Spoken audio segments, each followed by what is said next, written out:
nintzenean Santiara, Ansoin bakarrik izan zen, herri zarra, noikoa, bakarrik. Bueno, hemen diba zegoen etxeak, hori bai. Ansoin, orain ezagutzen da Ansoin hau. Baina lehen izan zen, hori 15 etxe, eta hau dena berri. Hau izango du, Ansoin izango du, gutxo bera, 50 urte edo antzekoa. 1000 eta piko biztanle zituen, eta orain badu 10.000.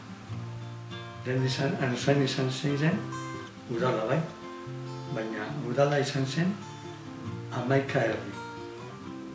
11 herri, udala bat. Eta beste herri guztiak izan zen kontzejoz. Orduan Ansoin izan zen kontzejo eta herri bakoitzak, Ansoin Berriozar, Ansoin eta 11 arte, bakoitza kontzejo. Baina gero Ansoin eta Berriozar asko handitu ziren, eta ja Ansoin bihurtu zen udala. Beti hemen tendentzia handi izan zen, batzuk gutxienez bi aldiz saiatu zuten Ansoin eta Iruña gauza berbera esatea. Beti ni aurka, borroka handi, egin behar genuen gauza lotzeko. Gero ja bapatean, onditu zenean bapatean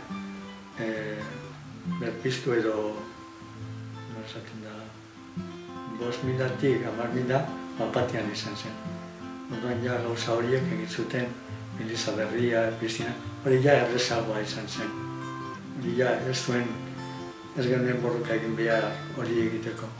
Baina eskola edo, ura edo hori, dela 40 urte edo 30 urte bai, borroka handi eta gogorrak. Eta hor zegoen Madalenako eskola, ditzen genuen. Eta horrak joan ginen, Santiagoko horrak, Madalena eta Ansoingo eta Kaputxinozko aurrak, bai, eta eskola handia. Hor udal plaza ondoan dagona, eta Piztina zen hori hor dago. Ni etorri nintzenean hona bizimoduan izan zen industria, eta ez ere industria. Deno langileak, gehienak, taileretan edo lantegitan, gehienak. Komerzio edo hori baita, baina gehienok langilea duta. Batez egin. Bai, bazegoen polikono bat, baina hemen jende asko bizi da. Orduan, hemengo jendea jaia Nafarro osoan, batez ere Landaben, Iruña ondoa badago poligonos industriales beteta. Orduan, hemengo jendea lan egiten du leku guztietan, oso banat, ez bakarrik Ansoin. Camarinos dendas, eta arategiak, zegoen arategiak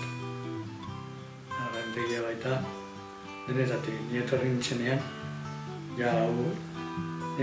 nintzenean, eta etxe hauek egiterakoan aldiberian ipini zuten denda asko. Ansoin, gutxi gora bera mantentzen da hemengo komerzioa. Zorionez, denda batzu bat dago. Edo, 4 banku, edo kaja de ahorros, 4 banku, 5 taberna,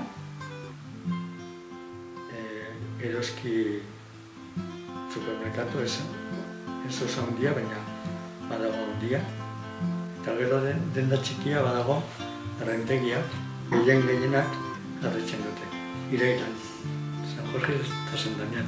Ni bakarrik ezagutu du jaiak gaur egun ospatzen duen moduan, asteburuan. Aspalditikan saiatu ziren behiak ipini, baina bakarrik urte bat. Gertatzen dela hemengoen zengo jaia, aldi berean da Iruñeko San Fermin txekia. Orduan, izugarrizko kompetentzia.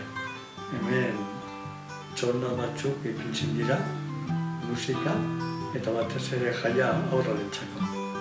Erderaz. Baita. Hemen nagusia erderaz. Hemen zegoen emigrazioa. Hemen bizi ginen, denoz izan ginen, nafartarrak. Eta nahiz eta errepresioa euskararen aurka oso gogorra zen, nigo garatzen duen maizua, ez ere erabiltzen zuen esaldi bat. vas coser, orejas de burro tener, ir a la escuela y no aprender. Hona etorri ziren, kanpoko jendea, etorri ziren, ez daki nola, ez zuten ezagutzen euskara zer den, Euskal Herria zer ziren, baina denbora gutxitan erabat euskararen aurka jende asko. Bueno, gutxienez normalizatuta dago jende tartean eta onartzen dute edo horrezagatik eskola modelo de dela, eta ja jende asko eramaten du gehiena, edo modelo de eta jende asko baita eramaten du ikastoletara. Lehen eskola Bajeros batean zuen, Bajeros hori usterakoan, Iruñeko udal ikastola, eta horrekoan zen urte batzuk, hemen zuen, Iruñeko udal ikastola. Jende asko ez zuten nahi udal ikastolari ustea, baina lortu genuen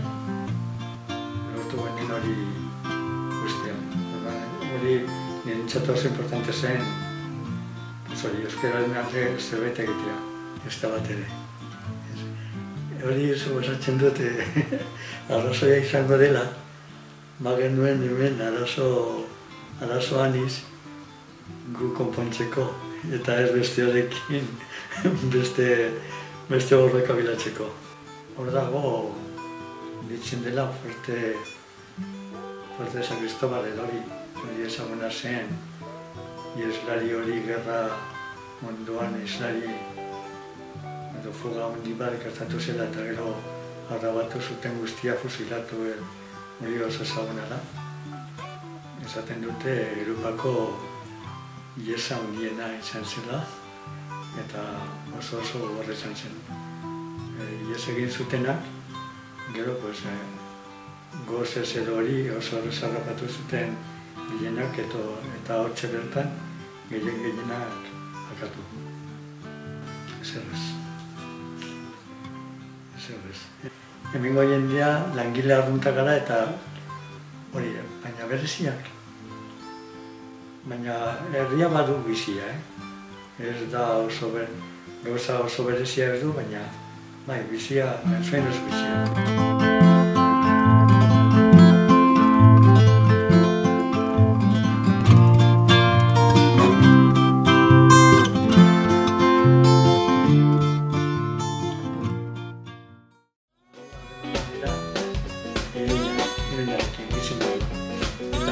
Beste berriozarezik, beste herriak geldi ziren gutxi gara ziren moduan. Edo handitu direnak oso forma desberdinak. Beste herriak handitu dira